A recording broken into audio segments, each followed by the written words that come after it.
Olá pessoal, sejam todos muito bem-vindos ao canal Sistema de Ensino Monte Carlo, esse canal feito para você, estudante do ensino público, no intuito de te ajudar na sua jornada acadêmica e estudantil. Aqui, como sempre, o professor Eduardo.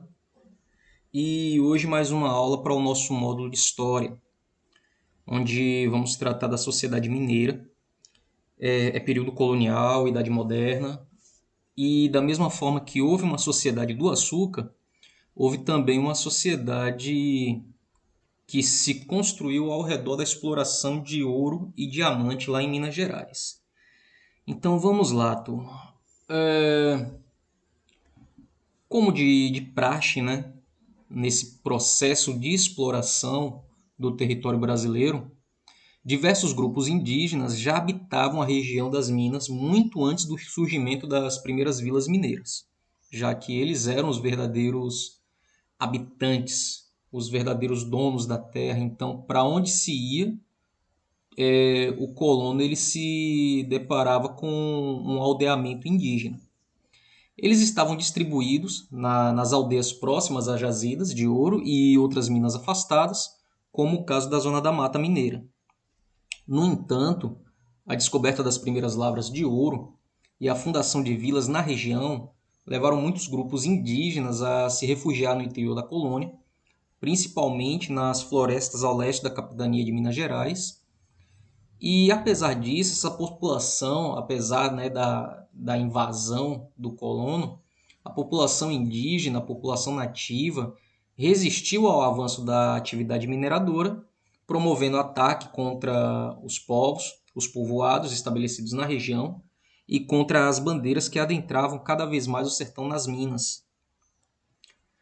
Em muitos desses confrontos, boa parcela dos indígenas foi morta ou capturada para trabalhar nas lavras de ouro, na agricultura ou em serviço doméstico, e para burlar uma lei existente que proibia a escravidão do povo indígena, os colonos assumiam a tarefa de catequizar os nativos para que assim pudesse explorar os nativos com o pretexto de evangelização. Dessa forma, os indígenas que viviam sob a tutela de um colono foram incorporados à sociedade mineira e muitas vezes na condição de mestiços, que era uma situação que gerou a perda progressiva de sua identidade étnica. Então ele estava introduzido na sociedade mineira, mas para burlar essa lei que impedia a escravização do nativo, então ele era reconhecido como um mestiço, não como um nativo da região. É importante ressaltar que muitos indígenas conseguiram fugir das vilas mineiras e até mesmo formar quilombos. Seria uma bobagem dizer que o nativo ele era pacífico. Ele sim foi resistente aos seus princípios por não aceitar essa dominação externa. Ele que sempre foi um ser livre, quando ele é introduzido à força nessa nova constituição social, ele vai resistir, ele vai se revoltar, ele vai se rebelar, ele vai fugir. Não houve nada de pacífico no processo de assimilação ou associação do nativo à sociedade colonial. Tanto é que em 1726 foi descoberto um quilombo indígena na zona da Mata Mineira. Outros indígenas conseguiram mover ações contra administradores que insistiam em mantê-los sob cativo.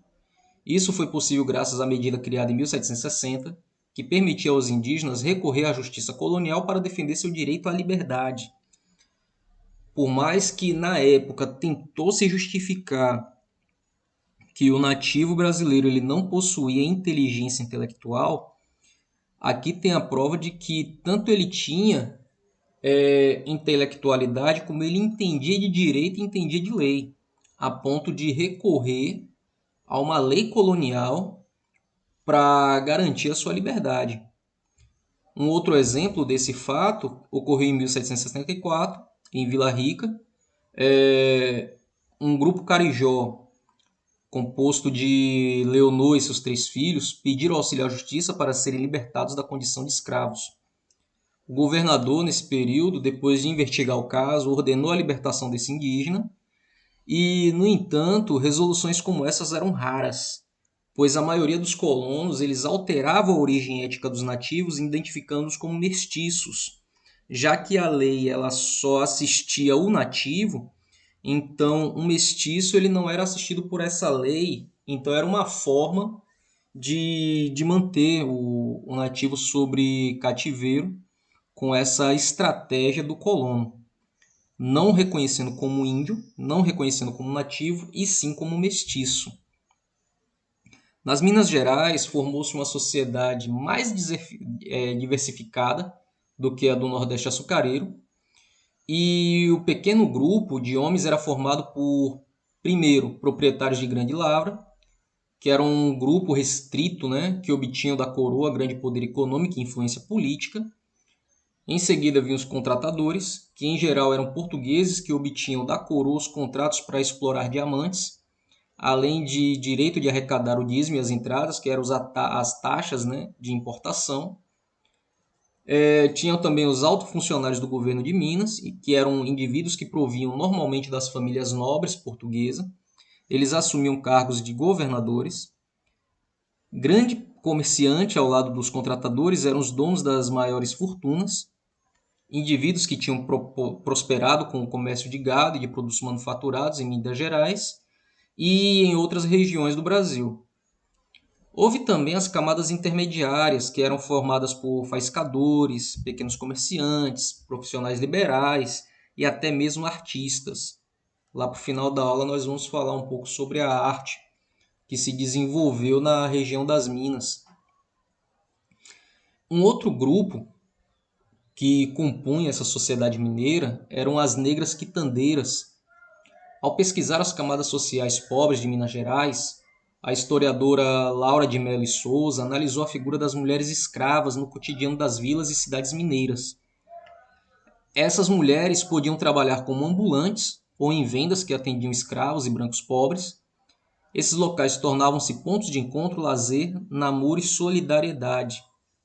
As vendas das quitandeiras foram motivo de frequentes queixas dos moradores e alvo da repreensão das autoridades, que as acusavam de serem locais de brigas, bebedeiras, transações de ouro e diamante roubado e atos imorais. Esses atos imorais você pode entender por prostituição.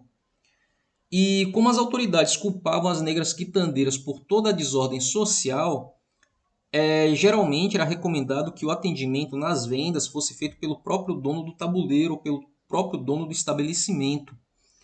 Então essas negras quitandeiras elas foram importantíssimas na sociedade mineira por esse laço, esse grupo de assistência social mútua entre os negros e os menos favorecidos da sociedade. A descoberta de ouro e pedras preciosas fez multiplicar a entrada de escravos africanos na colônia portuguesa, que entre o final do século XVII, quando o ouro foi descoberto em Minas Gerais, até o final do século seguinte, mais de 2 milhões de escravos africanos entraram nos portos brasileiros, e isso representava o triplo da entrada dos anos anteriores, todos eles somados. A realidade dos escravos que trabalhavam diretamente nas minas era muito dura. Eles tinham uma rotina de trabalho que ia da extração do ouro nos locais dos leitos do rio, onde eles ficavam longas horas com os pés na água, né, sendo frequentemente atingidos pela tuberculose e outras doenças pulmonares. Nas galerias subterrâneas, os cativos estavam sujeitos à asfixia e ao risco de soterramento.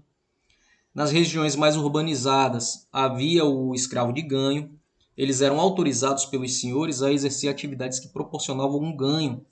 Isso geralmente ocorria no comércio.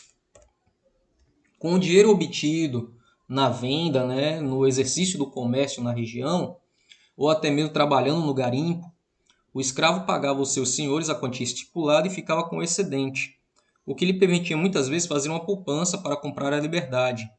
As chamadas quitandeiras constituíram um caso comum de escravo de ganho nas Minas Gerais, e a possibilidade real de obter a alforria, ela teria sido, segundo historiadores, um mecanismo de controle social. Era uma forma de pacificar os cativos e evitar que os levantes coletivos. Sendo a alforria uma realidade atingível, com muito esforço era possível se atingir a liberdade comprada, seria mais fácil para o escravo suportar o peso da escravidão E para os proprietários, a promessa de alforria criava condições para conviver em relativa segurança com a maioria de oprimidos. Escravos alforriados, contudo, não se libertavam do preconceito e do estigma da escravidão. Por isso, mesmo libertos, eles estavam excluídos dos cargos de poder na política e na vida religiosa, e muitas libertas, ao contrário, conseguiram aproveitar a relação que tinham com seus antigos senhores para ascender economicamente. Algumas chegaram a se tornar donas de tabuleiros e donas de vendas, e até mesmo a comprar a alforria de seus maridos. Observe que é uma engrenagem de controle social bastante efetiva, dado que o contingente maior de escravo era maior do que o do colono. Então tinha mais negro do que branco aqui na colônia. Então o branco colonizador, ele vivia sob constante ameaça de uma rebelião a qualquer instante. E a possibilidade de comprar a liberdade era um controle social que mantinha uma certa segurança nas atividades de colonização. Diferente de outras religiões da colônia, além também que os castigos, né, e as repreensões também serviam como um controlador eficiente, o que não impediram as fugas e as revoltas.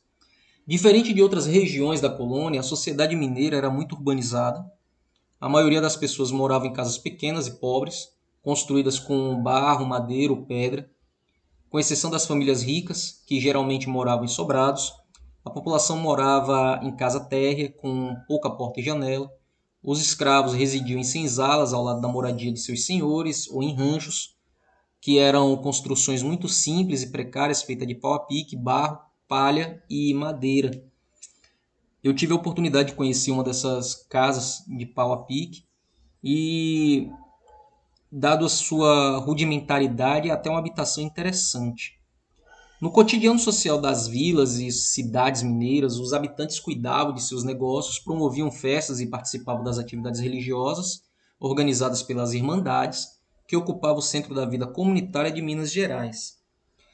Falando em Irmandade, as Irmandades religiosas, né, em 1705, a coroa portuguesa expulsou as ordens religiosas regulares, aquelas que eram assistidas diretamente pela cúpula da Igreja Católica. Elas foram expulsas das vilas mineiras porque o governo colonial estava preocupado com a participação delas nas disputas administrativas na região do Ouro.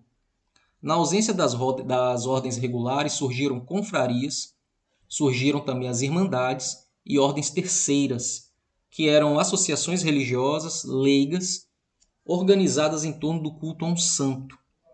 Essas associações religiosas surgiram em várias regiões do Brasil, mas foi em Minas Gerais que tiveram um papel mais destacado.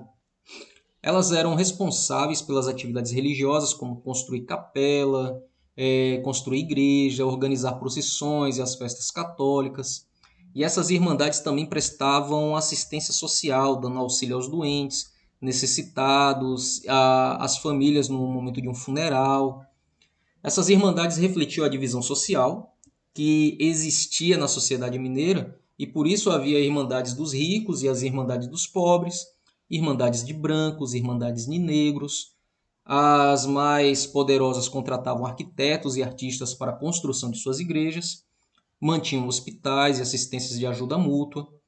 As confrarias de negro, por sua vez, tinham igrejas mais simples e foram essenciais para unir os africanos trazidos ao Brasil para trabalhar na região das Minas.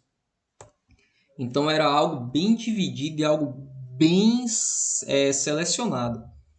Tinha-se as irmandades dos brancos, as irmandades dos negros, e essas irmandades de negros era ao lado das negras quitandeiras, era uma instituição de ajuda social muito importante, dado que por muitas vezes as leis coloniais não assistiam às necessidades desses menos favorecidos, então essas ordens religiosas eram bastante efetivas. Agora falando um pouco de arte, na época em que as primeiras vilas se formaram em Minas Gerais, uma arte colonial desenvolveu-se na região, que foi o Barroco. Entretanto, o Barroco ele não teve sua origem aqui no Brasil. É uma arte que ela vem da Península Itálica e ela surgiu no final do século XVII, ligada à afirmação da fé católica. Esse estilo artístico chegou a ser considerado a arte da Contra-Reforma, opondo-se ao realismo da arte renascentista. O estilo barroco priorizava o terreno das emoções, dos sentidos e da intuição humana. Procurando impressionar o observador, a arte barroca se apresentava em obras monumentais, rostos expressivos, figuras distorcidas e uma decoração rica e robuscada. A arte barroca chegou ao Brasil principalmente com os jesuítas. Aqui ele se caracterizou pela riqueza de detalhes na decoração das igrejas e na fachada das edificações. Em Minas Gerais, os artistas adaptaram o barroco europeu à realidade regional. Que realidade é essa? A realidade tecnológica, né? A realidade de material, a realidade de recurso. Os recursos aqui eram mais escassos do que na Europa. No lugar das grandes obras, né, do barroco europeu, o artista mineiro construiu templos intimistas, simples com decoração requintada. As esculturas não apresentavam as deformações típicas do barroco. E o dourado convive com outras cores de tons fortes e alegres. Esse dourado proveniente do ouro, uma representação da riqueza do lugar. Além disso, nas esculturas, os artistas utilizaram principalmente pedra-sabão, que era um material típico de Minas Gerais.